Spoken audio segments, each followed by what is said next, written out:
मित्रांनो, भारतीय जनता पक्षाने महाराष्ट्रातील छोटे छोटे पक्ष हे पार संपवायच्या मार्गावरती आणून ठेवलेले आहेत. तर महाराष्ट्रच नव्हे तर संपूर्ण देशामध्ये सध्या भारतीय जनता पक्षाची भीती छोट्या पक्षांच्या मनामध्ये येऊन बसलेली आहे. त्याचं कारणही तसंच आहे.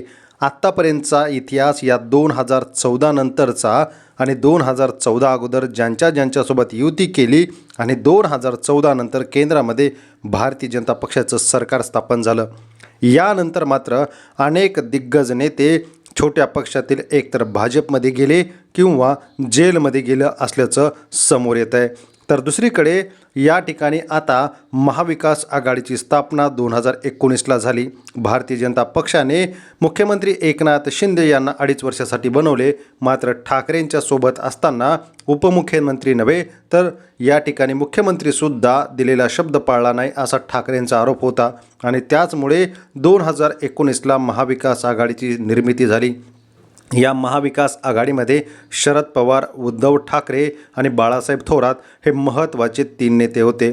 महाविकास आघाडी सरकार स्थापन झालं आणि 2.5 वर्षानंतर फोडाफोडीचं राजकारण पुन्हा केंद्र सरकारच्या ताकदीने पुन्हा एकदा उदयाला आलं आणि महाराष्ट्रातील 2 दिग्गज पक्ष एक वर्षाच्या अंतराने फोडाफोडी केली आणि भारतीय जनता पक्षाने पुन्हा सत्ता मिळवली.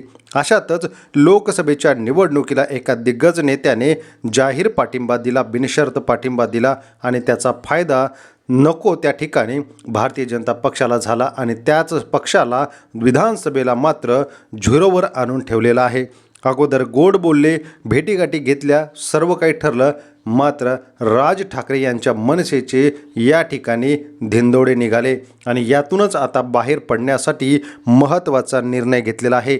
उद्धव ठाकरे यांनी राज ठाकरे आणि उद्धव ठाकरे यांची एकत्र येण्याची चर्चा आता या 2 महिन्यापासून आपल्याला जास्त प्रमाणात दिसू लागलेली आहे आणि यातच आता एका लग्न समारंभाप्रमाणे भेट झाली आणि चर्चाही झाली.